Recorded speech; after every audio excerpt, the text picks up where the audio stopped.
So it's the Mail. So a poppy seller caught up in a pro-Palestine rally said that he was punched and kicked by a mob of protesters, and he's a 78-year-old army veteran. So he's one of the last people who should be being kicked and punched.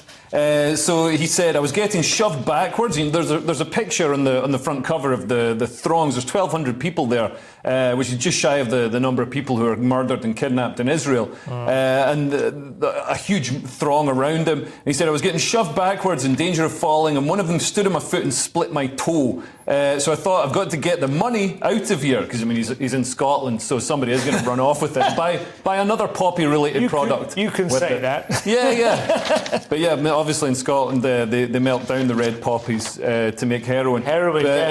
It's methadone, isn't it? The plastic ones, isn't it? I think that's right. Yeah, that's right. So he went down to pick up the money, and somebody punched him in the back, and then he got another punch in the side, and it's horrific. He was saved by 3 station staff in red jackets, who you can see there. But you got to wonder for the veterans of World War II who are still alive, who are still raising money for veterans who need support.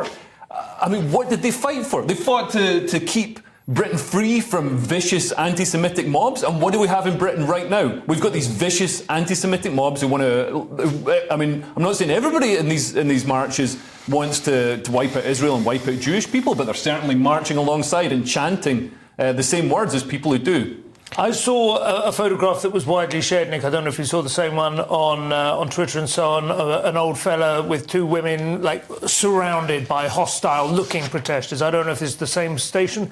My suspicion is it wasn't. My suspicion is this sort of scene has been playing out around the country. In London. That was another one. And I saw a video of some people trying to enter the tube with poppies, and a group was stopping them. And you sort of think, why? And it's because it's about a hatred of the West and our entire way of life. Not just if you can be pro-Palestine, why would that involve punching an old man with a poppy? But there's clearly a hatred, and now they want to just attack anything that represents Britain or Western ideals, whatever it is.